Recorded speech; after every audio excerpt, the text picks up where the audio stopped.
வணக்கம், வணக்கம் அருண் தமிழ் உறவுகளே! எப்படி இருக்கீங்க? ஓபிஎஸ் வந்து ஒரு பரபரப்பான ஒரு பேட்டி குடுத்திருக்காரு. அத பற்றி தான் நம்ம இங்க பேசப் போறோம். "அமித்ஷா மீது எங்களுக்கு வருத்தம் தான்" அப்படின்னு ஒரு வார்த்தைய சொல்லியிருக்காரு. அது என்ன வருத்தம் அப்படின்னு கேட்டீங்கன்னா, அதாவது என்டிஏ கூட்டணிக்கான பேச்சுவார்த்தை நடக்கும்போது அதிமுக எடப்பாடியை கூப்பிட்டு பேசுறாரு. பட் எங்களையும் தனியா கூப்பிட்டு பேசியிருக்கலாம். அது எங்களை அழைக்கப்படவே இல்லை அப்படிங்கிறது எனக்கு மிகப்பெரிய ஒரு வருத்தம் அப்படின்னு சொல்லியிருக்காரு. எடப்பாடி அல்லாத அதிமுக அப்படின்னு சொல்லி ஓபிஎஸ் தான் முயற்சி பண்றாரா? அப்படிங்கிற ஒரு கேள்வியும் எழுப்பப்பட்டது. அதுல வந்து அதாவதுங்க ஈரோடு இடைத்தேர்தல்ல இருந்து தற்காலிகமாகத்தான் இரட்டை இலை சின்னம் அ எடப்பாடி தலைமையிலான அதிமுகவுக்கு கொடுக்கப்பட்டு வந்திருக்கிறது.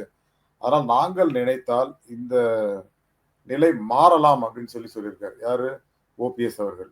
ஏன் அப்படி சொல்றாரு அப்படின்னா, தன்னுடைய விஷயத்துல எந்த விதமான ஒரு காம்ப்ரமைஸும் இல்லாம அதிமுக ஒரு தனி குழு